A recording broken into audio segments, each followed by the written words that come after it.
Hello everybody, this is Alex from Hardcore Guides, bringing my guide for Transformers Devastation Grimlock campaign on Prime difficulty. Today we're doing Chapter 5 entitled To Cybertron.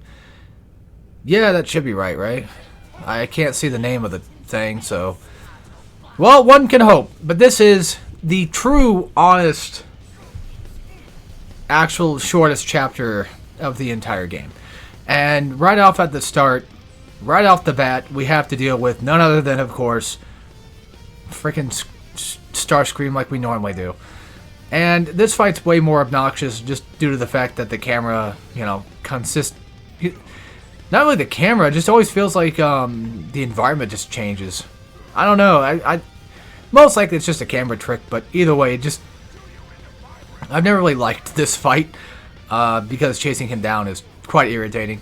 Of course, he's the same way that he was before. Like, you can always just wait for him to do an attack while he's in the air, and then he'll just, transform back into his primary state. Which, that's the thing, though. I'm not a big Transformers guy, so I might not know every bit of lore and everything, but isn't the Transformers, isn't their normal, natural state their vehicle mode?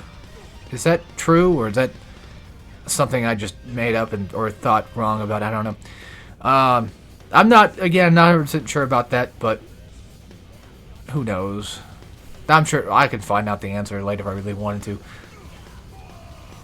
But yeah, so because it's such a short chapter, you mostly get to, I think, fight, I want to say, just mostly boss fights. I think it's Starscream, Soundwave, and then I think it's Shocker right after, right? Or is that chapter 6?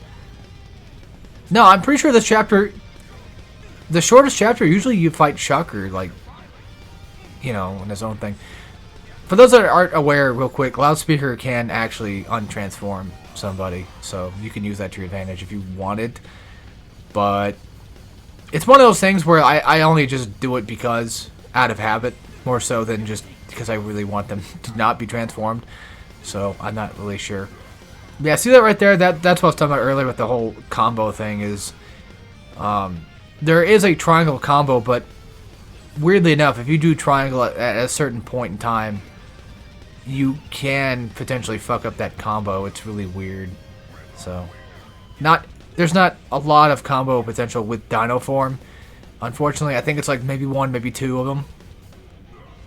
Weirdly enough, I thought that the confused thing would make him not transform at all, but I guess I was wrong. I guess I just let him do it anyway. I don't know why, but... yeah, whatever. It's fine. Because that's why I kept the confused gun on the entire game anyway. It was just for the off chance that, it might actually count as... It's not a... I don't think it's a real stun. Because stun does actually have a point system to it. Which, that also is another thing you want... If you're going for double S ranks, you kind of want to build that up as well. Is your stun ability. Or your ability to stun. There is tech that can allow you to get recharge, automatic recharges on your guns and stuff, which I don't have that, I don't think. I might, I don't know, but that's something that, you can keep in mind. So it was Blitzwing that was next, okay. So what the hell am I thinking of, Chapter 6? I don't know, I don't remember dead offhand. Again, you'd think I would, but I get them all confused, because when you play this game to the point where, when you play this game to the point where I do, and you don't play it nearly as often, every day or whatever. I play it enough, but not every day. You start to kind of develop a thing in your head of oh, I'm mostly just doing arenas anyway, so I don't remember which arena is what arena and where, rather than just doing the actual part of the chapters that the game wants you to do,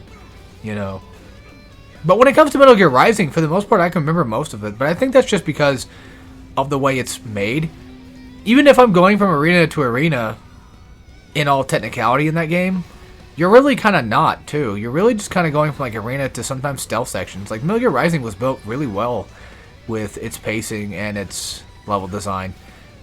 So I guess if there's anything I can say about Transformers, it really doesn't allow you to have much of that.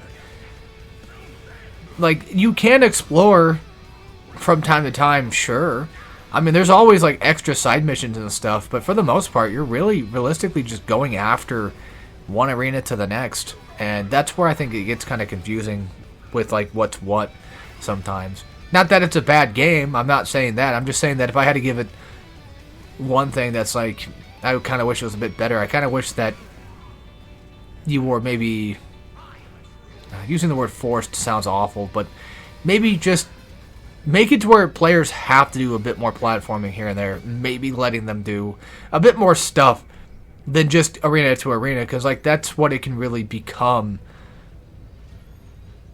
But then again, you could argue like, well, that's your fault for doing that. You're not going out of your way to explore anything. You're the one playing the game. You're the one not doing what you should be doing when you should be doing said thing. And yeah, I get that, but I don't know.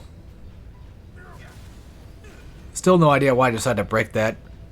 I already went through the trouble of just cracking it open or getting it to spawn anyway. Might as well do that, but still. Okay, so Soundwave was next chapter, I think. And then chapter 7 is going to be the wave after wave after wave, and then the Minosaur Devastator fight, and then Megatron. So we'll be done pretty soon. I'll try to finish it. I'll finish it today. Why not?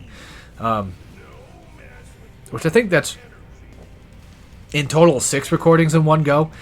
Real quick, Shockwave, I just kind of want to talk about him real fast. So, once you get to that, that's a checkpoint. I did die. That's why there's such a weird cut. This move right here can be dodged pretty much at all times. He has... The thing I want to talk about is he has a shadow clone type move. But you can actually stop that from happening if you are quick enough. Also, I'm just going to stomp him back into the corner so I can get some more extra damage going, because Grimlock cannot do the thing that Bumblebee and Optimus, all of them can do, where he can ride off of them and go in for another drive rush. So you can say that in all technicality, it's not really a disadvantage, but just a different type of advantage, I guess you could say. So these little fucks, as annoying as they are, they're not really that bad. It's just that when it comes to it, I'd rather fight the actual Shockwave and not his clones. Good thing I dodged there, because I just knew something was going to happen. Because every time you're not in focus mode, you really want to be dodging. That's just how this works. But I definitely made mincemeat in there, not going to lie.